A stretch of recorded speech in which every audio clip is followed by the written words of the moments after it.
Sa POS natin, pa-request daw sana ng connection na ganito, ano?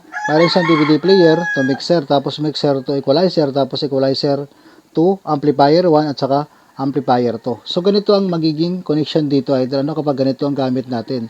So pwede natin gamitin yung dalawang output ng ating equalizer dito papunta sa tig-isa nating amplifier para maging stereo pa rin yung magiging setup natin dito. So marami naman tayong pwede gawin sa maging connection na ganito, ano?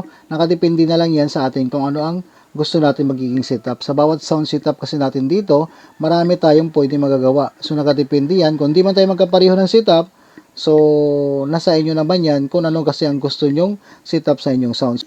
So ang unang connection natin dito, idol, mula sa ating DVD player papunta sa ating mixer. So ito gagamitin natin, the dual mono TS to dual male RCA, ano. So output tayo dito sa ating audio output ng ating DVD player. So kunin natin dito yung left and right output ng ating DVD player dito. Tapos itong dual mono TS na to, dito natin siya i-input sa ating 6 and 7 or mono input ng ating mixer dito. Ito 6 and 7 yung ating magiging input mula sa ating DVD player. Susunod, mag-output tayo dito sa ating mixer papunta naman sa ating equalizer. So gagamitin natin ang connector, ito dual mono TS to dual XLR male, ano. So output tayo dito sa ating main output ng ating mixer dito.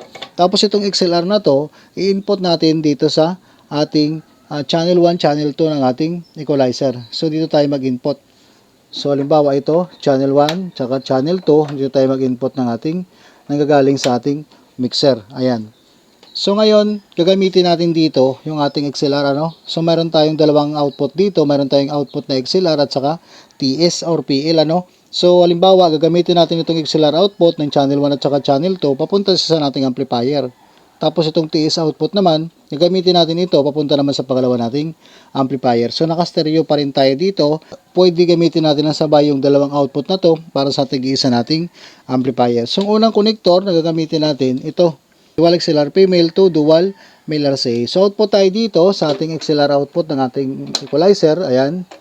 Channel 1, channel 2. Papunta ito ngayon sa isa nating amplifier. Halimbawa, kung ano ang nakaselector dito or audio input ng ating amplifier, dito tayo mag-input. Ayan. So yung ating output ng XLR papunta sa isa nating amplifier. So yung pangalawa nating connector dito, katulad nito, dual mono TS to dual male RCA. So output tayo dito sa ating TS output, channel 1 at saka channel 2 din yan. Ayan.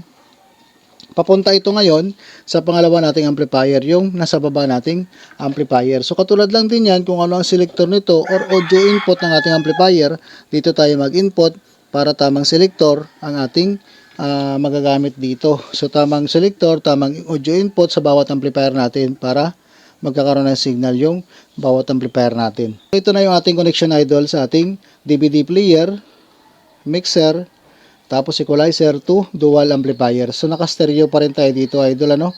So yan ang ating magiging connection dito. So tandaan na lang yung mga connector na ginamit natin. So madali lang naman hanapin yan. Mabibili natin through online kung malayo tayo sa mga tindahan.